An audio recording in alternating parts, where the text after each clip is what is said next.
ورحمة الله وبركاته.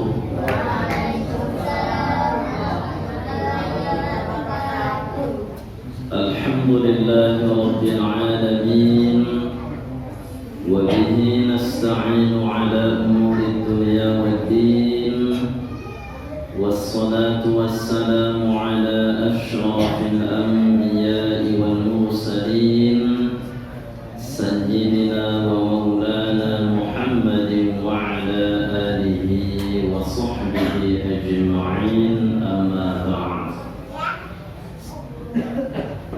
Yang sama-sama kita muliakan pengurus Masjid Islamiyah yang saya hormati, semua Bapak Ibu hadirin hadirat yang berhadir pada malam hari ini. Mudah-mudahan kita semua mendapatkan kemudahan dalam segala hal dari Allah Subhanahu wa Ta'ala. Amin ya rabbal alamin. Bapak Ibu hadirin hadirat yang dirahmati Allah, sebagai pembahasan kita pada malam hari ini berhubungan dengan hal-hal terkait dengan anak yang baru dilahirkan. Ahkamun ammatun tata'allaqu bil maulud. Ada beberapa hukum secara umum yang berhubungan dengan anak yang baru dilahirkan. Sejatinya pernikahan itu mengharapkan kelahiran buah hati, apakah laki atau perempuan. Dan kita dimotivasi oleh Nabi Sallallahu Alaihi Wasallam untuk memiliki keturunan yang banyak, apakah anaknya laki-laki atau perempuan. Bagi perempuan, anak perempuan itu pernah disebutkan oleh Nabi kepada sahabat, siapa yang memiliki 3 anak perempuan, dia besarkan, dia didik sampai kemudian menikah, bagi ayah dan ibunya dikasih Allah surga kelak nantinya. Sahabat bertanya, ya Rasulullah, saya 2. Yang 2 pun demikian. Datang sahabat yang punya anak 1 perempuan, ya Rasulullah, saya 1 perempuan. Pun juga demikian, 1 anak perempuan kalau dijaga, dibesarkan sampai menikah. Setelah menikah dia tanggung jawab suaminya, maka ayah dan ibunya pun dikasih Allah balasan surga. Ibu mau masuk surga? Pilih mana, masuk surga atau masuk kafir? Pilih surga. Karena surga itu tempat dibalas oleh Allah semua amal-amal kebaikan. Maka kita semua berdoa, Rabbana atina fid dunya hasanah wa fil akhirati hasanah wa qina adzaban nar. Ya Allah, berikan kepada kami di dunia ini hasanah, kebaikan, di akhirat kebaikan, dan jaga kami dari azaban nar, azab neraka ya Allah. Kalau diselamatkan Allah dari neraka, berarti masuk apa? Masuk surga. Karena kalau gendangnya tidak neraka, surga. Kalau tak surga, neraka. Jadi kita berlindung kepada Allah memohon kepada Allah supaya dijauhkan dari neraka, berarti maknanya masukkan ke dalam surga. Jadi Bapak Ibu punya anak laki-laki kan, perempuan kan, kita harapkan supaya nanti mereka itu menjadi penolong bagi kita. Bagaimana supaya anak itu menjadi penolong bagi kita di hari kelak nantinya?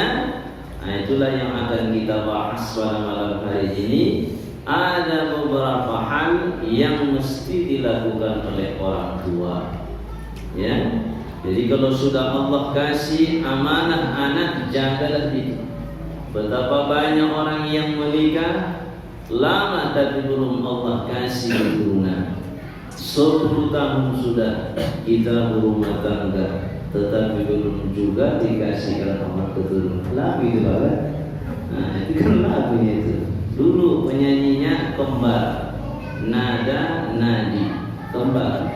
Itu penyanyinya. Saya masih ingat itu. Padahal waktu itu saya masih kecil kayak adik-adik. Jadi apa yang harus dilakukan oleh orang tua setelah dikasih Allah amanah anak tersebut? Ada sekurangnya ada 4 ya. Nanti akan kita bahas satu persatu, tidak sempat malam ini habis semua.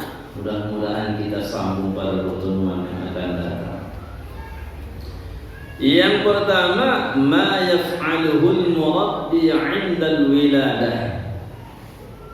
Hal-hal yang mesti dilakukan oleh murabbi, orang tuanya, 'indal wiladati, di saat kelahiran anak. Nanti kita bahas. Kemudian pembahasan selanjutnya nanti tasmiyatul mauludi wa ahkamuha. Pemberian nama kepada anak dan hukum-hukum terkait dengannya.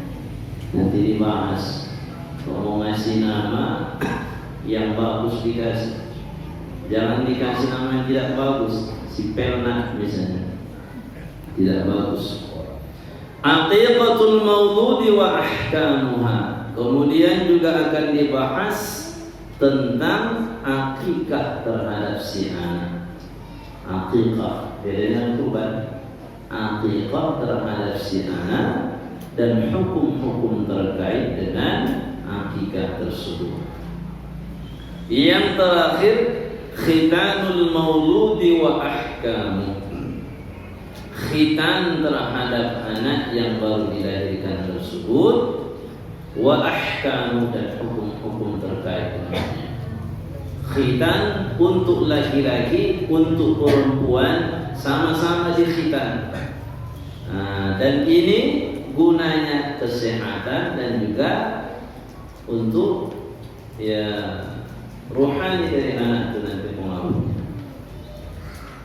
Sekarang kita lihat yang pertama, ma yaf'aluhu al-murabbi 'inda al-wiladah.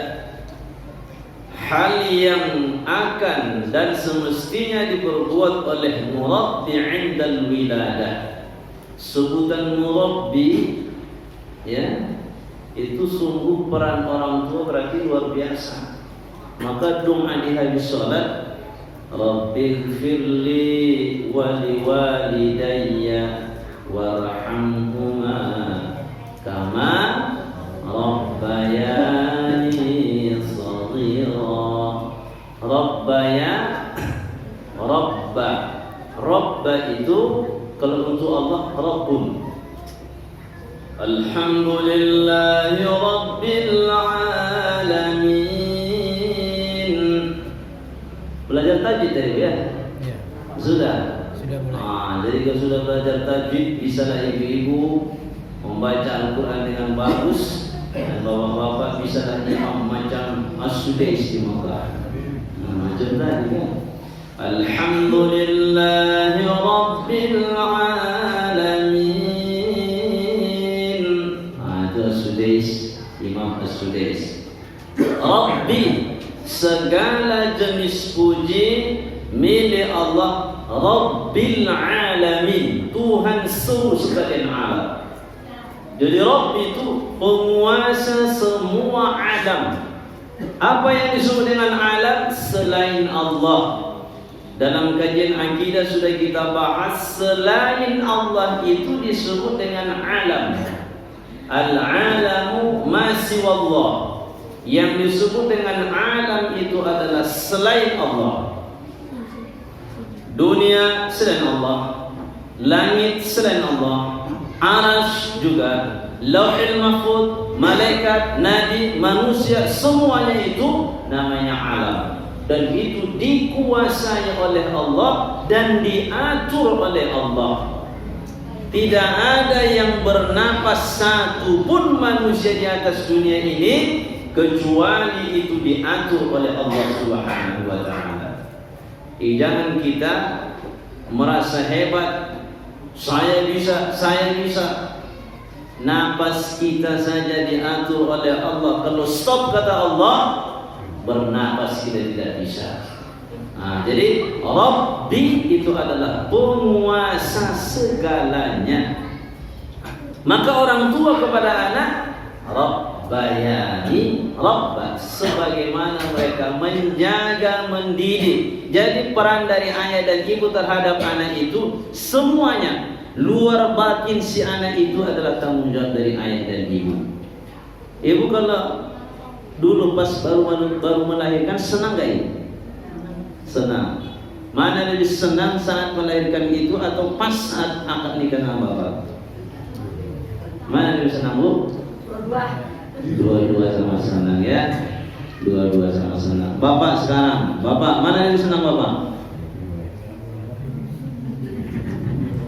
Mana lebih senang bapak? Di saat anak pertama bapak lahir, dilahirkan oleh si ibu, atau pas habis akad nikah? Habis akad nikah. Itu paling enak pak ya. Sekarang pertanyaan kedua, mau lagi pak? Nampaknya mau ya. Mudah-mudahan semua keluarga bapak ibu yang ada di masjid ini jadi keluarga yang sakinah mawaddah warahmah. Min fadli hadhihi syari'ah al-islamiyyah 'ala ummah al-islami annaha bayyanat kulla ma yattasilu bil mauludi min ahkamil. Di antara keistimewaan, keutamaan syariat Islam terhadap kita umat Nabi sallallahu alaihi wasallam ini adalah betapa jelasnya pembahasan terkait dengan anak yang baru dilahirkan. Jadi dalam Islam, perhatian terhadap anak yang baru dilahirkan itu sangat betul-betul luar biasa. Jadi kita pas lahir sudah ada rasa kepedulian dari orang tua, dan itu disebut penjaga bagi si anak tadi adalah orang tua. Maka disebut oleh Nabi sallallahu alaihi wasallam, kullu mauludin yuladu 'ala al-fitrah. Setiap yang dilahirkan itu kondisinya fitrah. Apa yang disebut dengan fitrah? Fitrah itu mengesahkan Allah, tidak ada dosanya, tidak ada maksiat yang dilakukan oleh anak. Mana ada dosa anak? Jadi dia lahir dengan membawa akidah, janji primordial dengan Allah. Alastu bi rabbikum, apakah engkau meyakini saya sebagai Tuhanmu, kata Allah di waktu kita di alam ruh. Maka semua menjawab, bala syahidna ya Allah, benar ya Allah, kami mengakui keesaanmu dan engkaulah Tuhan seluruh sekalian alam. Semua yang namanya manusia mengatakan bala, iya ya Allah. Semua asal namanya manusia, kecuali keong. Keong bukan manusia kan? Asal yang namanya manusia itu menjawab sewaktu kita di alam ruh, apakah engkau meyakini saya Tuhanmu, kata Allah. Semua kita menjawab, iya ya Allah. Lalu kata Nabi, fa inna abawahu yuhawwidanihi aw yunassiranihi aw yumajjisanihi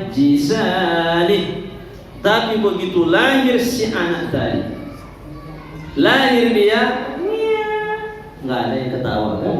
Di sini ada lahir ibu, begitu lahir ketawa.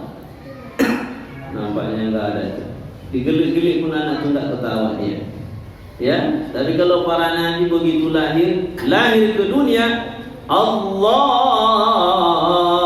Akbar, sujud mereka dan mengucap takbir Allahu Akbar. Itu para nabi kalau dilahirkan.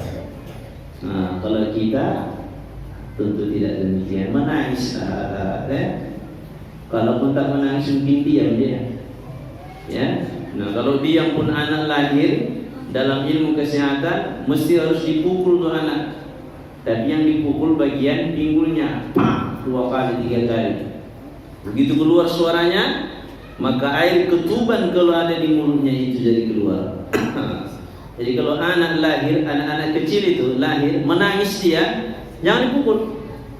Dan memang lahir anak itu dibuat supaya menangis, bersuara.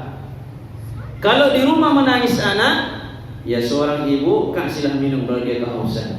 Tapi sesungguhnya rumah di mana saja rumah yang ada anak bayi menangis, maka malaikat sangat senang dengan orang-orang yang ada di rumah itu. Jadi di rumah itu kalau ada suara tangisan anak bayi, senang malaikat. Tapi kalau bapaknya enggak, nah, bapaknya yang nangis kan, suara bayinya nangis. Asli lagi, jangan kaset kan? Nah, jangan handphone, buatnya speaker di rumah, rupanya kaset. Nah, jadi suara bayi yang ada tangisan dalam rumah itu disenangi oleh malaikat. Nah, karena itulah maka disuruh Nabi kita banyak-banyaklah buat anak. Saya senang kalau umat saya banyak, kata Nabi Sallallahu Alaihi Wasallam. Jadi lahir anak-anak ke dunia tadi fitrah, merubahnya siapa? Sungguh ayah dan ibunya lah yang sangat memiliki peran utama. Apakah anak itu nanti menjadi orang-orang yang tidak mengesahkan Allah di kemudian harinya. Nah itu orang tuanya. Makanya kalau ada anak yang lahirlah anak yang melahirkan ini meninggalkan dia. Meninggalkan. Sekarang kan sudah hal yang biasa itu. Lahir anak di paret itu nampak janinnya, biasa. Ya. Kalau di luar negeri pernah saya tengok ada di WA dikirim orang. Saya yakin itu betul. Di luar negeri yang tidak beragama, janin yang gugur, ada keguguran, janin itu dibuat orang tua menjadi shock. Ya, shock bayi. Itulah maka kena corona. Tahu ibu corona? Virus yang disebut orang virus corona itu semua dimakan. Manusia janin itu mereka makan. Biasa itulah kalau tak beragama. Komunis. Tidak ada aturan dalam hidup ini. Semua yang di laut boleh dimakan, kecuali kapal. Itu pun karena chaos. Nah, itu katanya kan. Yang di atas, yang di darat semua dimakan. Yang berkaki 2, berkaki 3, berkaki 4, yang tak berkaki semua dimakan. Yang berkaki 4 apa lagi? Kecuali meja. Itu pun.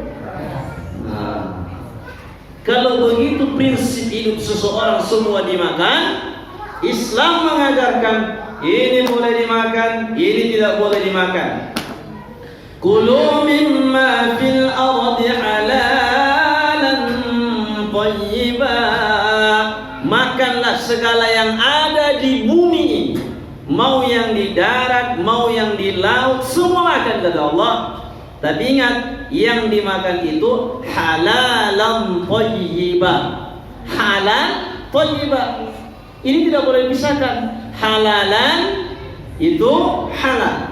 Thayyiba bagus, bermanfaat untuk fisik kita, tidak bahaya. Sebab ada yang halal tapi tidak bermanfaat untuk tubuh kita. Contohnya apa? Kambing. Halal apa tidak kambing, Pak? Halal. Ibu suka kambing? Suka nggak ibu kambing? Yang punya kambing, kambing suka lah kita, dimakanlah kambingnya kan? Jadi kambing itu halal, disembelih dengan nama Allah, dimasak dengan cara yang halal. Tapi kalau ada orang asal dia makan kambing itu, dia dibawa ke rumah sakit, darah tinggi, pingsan menggelepak, bagi dia itu tidak lagi thayyibah. Halal iya, tapi tidak thayyibah. Maka Allah menyuruh kita makan halal kemudian thayyibah. Yang halal dan thayyibah. Halal baik. Nah, jadi itulah diajarkan kepada kita dalam Islam. Nah, jadi kembali ke anak tadi, kalau sudah dia buang janin tadi, bertepatan masih hidup, ada yang diambil oleh orang janin yang tadi masih hidup. Sekarang kan sudah kita sebut tadi, biasa orang buang janin. Kalau dulu tidak biasa orang, sekarang buang janin. Janin itu dibuang, ya, diambil oleh orang. Yang mengambilnya ini siapa? Anak yang lahir tadi mengesahkan Allah. Anak dalam pernikahan yang sah, di luar pernikahan yang sah, semua janin itu tidak ada yang salah. Ya, tidak ada yang salah. Janin itu lahir tidak ada salah mereka. Yang salah itu dari ayah dan ibunya tadi. Jadi begitu lahir dia buang oleh si ibunya tadi, diambil oleh orang. Siapa yang membesarkan dia?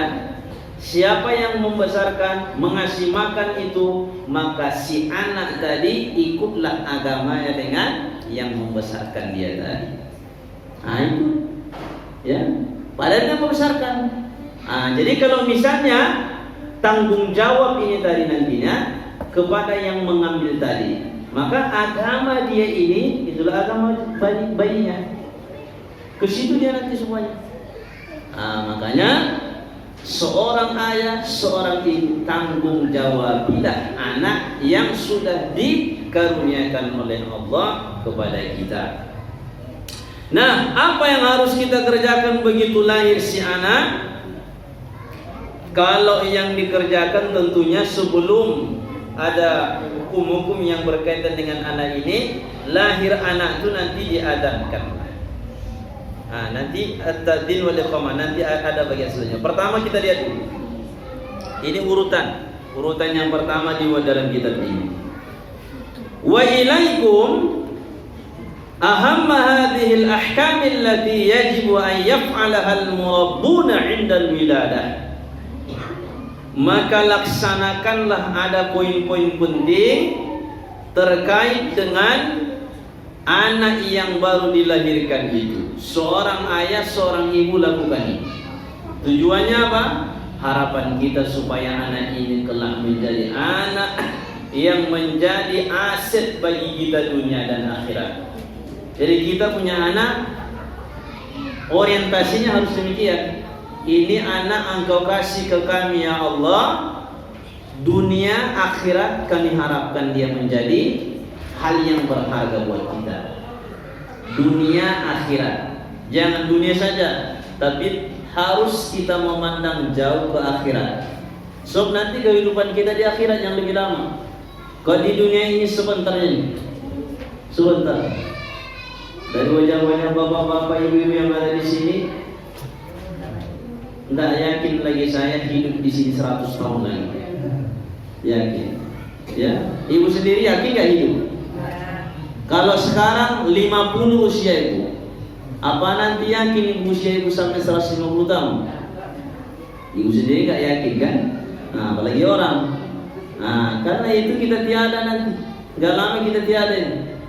Tapi di akhirat nantinya, begitu kita meninggal dunia, kita sudah masuk ke alam akhirat. Akhirat yang pertama kita rasakan namanya alam barzakh. Alam barzakh itu nama lain dari kuburan. Itu sudah kehidupan akhirat. Di sana nanti tidak ada lagi mati-matinya kita. Dan cuma sekalinya kita meninggal. Di dunia ini meninggal, pindah ke kuburan, hidup, maka selama-lamanya kita akan hidup. Ada nanti ada berbangkit hidup. Ruh kita enggak ada matinya. Badan kita ini yang mati. Kalau ruh tidak ada matinya. maka ruh kita kembali ke Allah. Sementara tubuh kita ini nanti dimasukkan ke liang lahat, lidudi wat turab, untuk ulat-ulat dan tanah. Jadi masuk kita ke liang lahat, langsunglah ulat-ulat berdatangan. Ulat nanti memakan tubuh kita, berulat, ya, sebesar apapun biaya ibu untuk membuat perawatan terhadap wajah. Setiap minggu, setiap pekan pergi ke rumah kecantikan. Kalau sudah meninggal dunia, semua itu untuk ulat. Ulat berdatangan nanti. Dari tubuh kita ini juga ulat muncul, ya. Jadi ulat nanti yang ada di tubuh kita berulat-ulat, datang lagi dari tanah, semuanya habis kita. Tapi kalau ruh kita tidak ada meninggalnya. Jadi ada enggak jasad yang tak dimakan oleh tanah? Ada. Siapa itu? Yang rajin baca Quran, hafal dia Quran karena Allah, ya. Banyak lagi amalan-amalan yang buat kita tak dimakan oleh tanah, tak berani tanah turun makannya. Kenapa?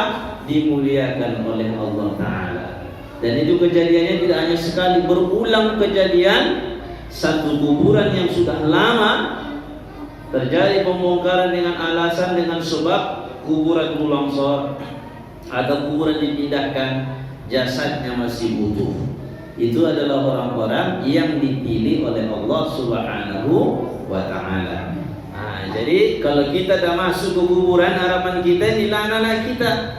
Begitu kita masuk, yang berharga buat kita bukan jabatan dia, bukan pangkat dia, bukan harta dia, tapi yang bermanfaat buat kita sebagai orang tua, keluar dari lisannya, Allahumma ighfir li abi waghfir li ummi, ya Allah, ampuni ayahku ya Allah, ampuni ibuku ya Rahman.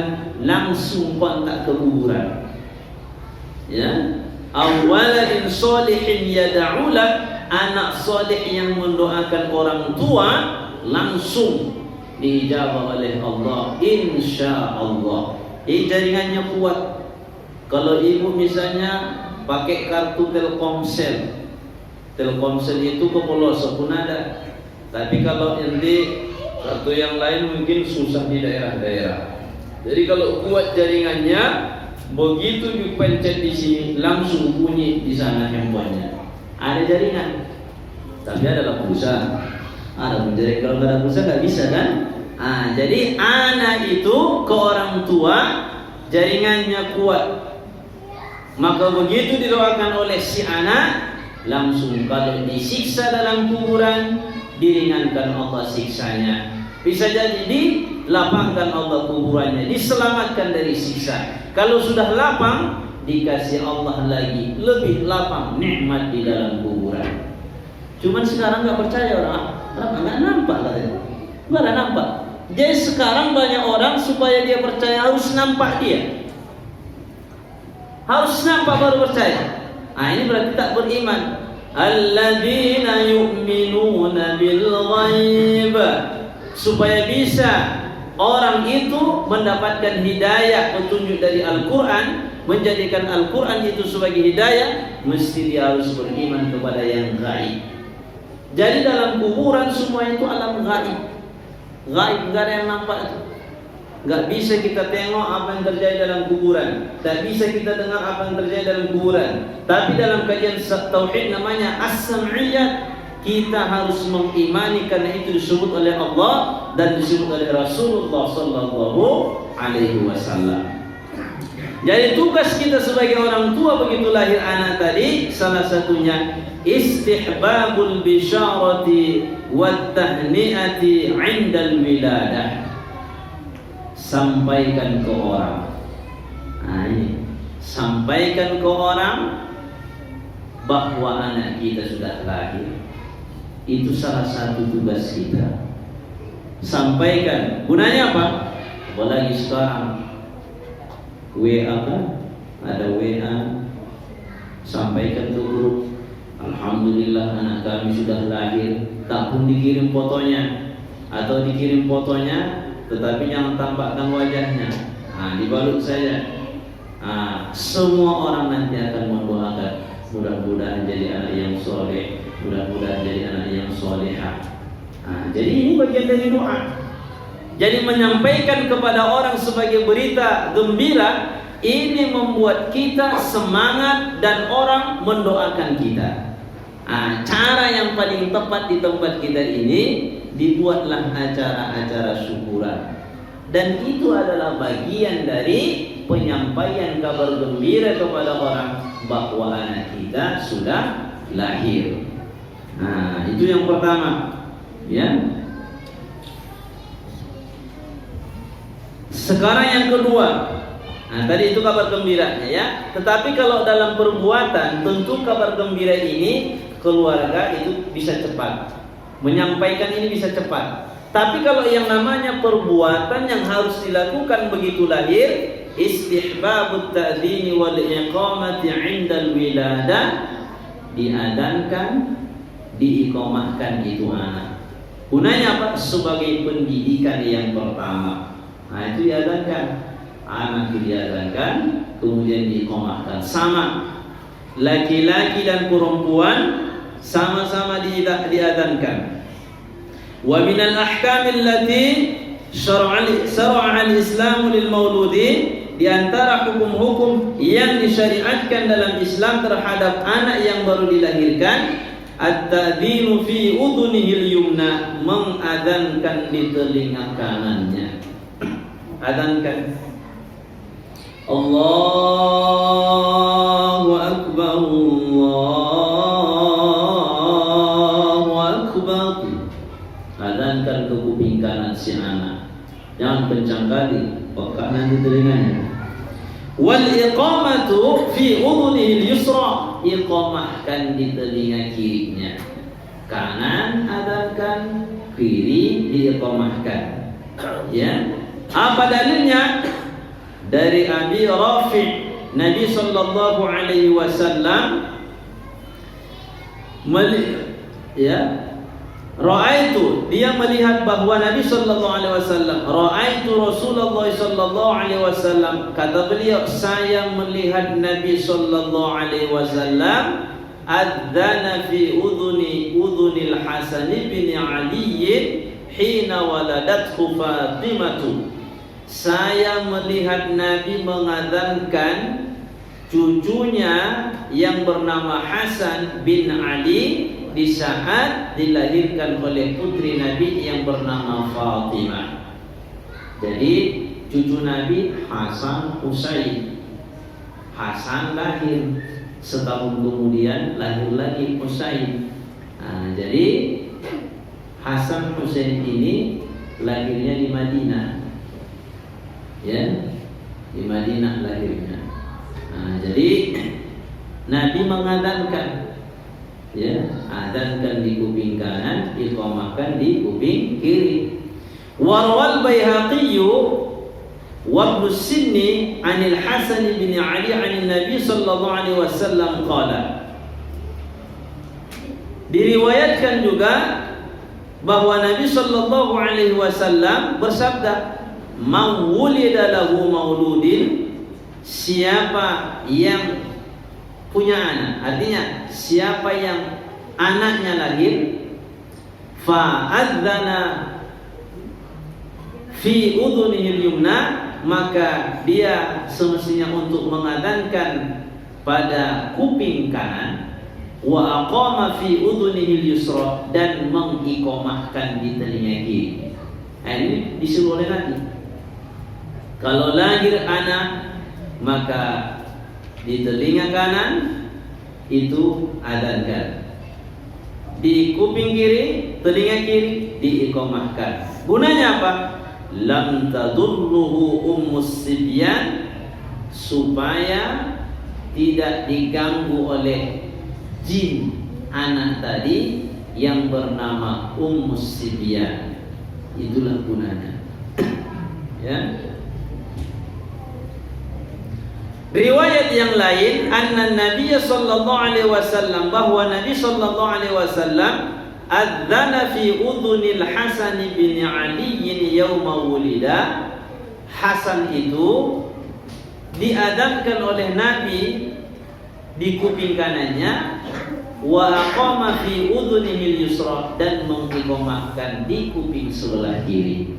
Nah, dari situ jelas bahwa Nabi sallallahu alaihi wasallam mengadzankan di kuping kanan, mengiqamahkan di kuping kiri.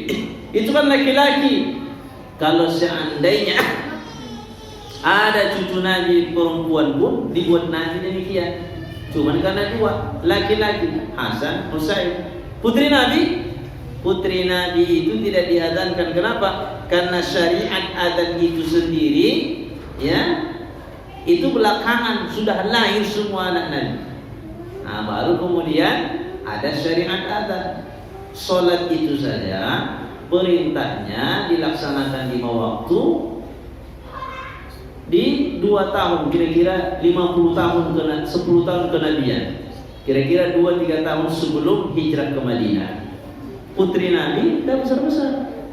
Nah, ya. Sebab Nabi menikah 26 tahun. Nabi menikah 26 tahun sampai usia Nabi 50 tahun. Anaknya besar-besar kan? Dah besar-besar anak Nabi. Jadi syariat adzan itu belakangan baru kemudian datang. Jadi belum diadzankan anak-anak Nabi sallallahu alaihi wasallam. Baik. Kemudian yang ketiga, siap-siap pertanyaan ini yang terakhir. Insyaallah kita lanjutkan pembahasannya pertemuan yang akan datang.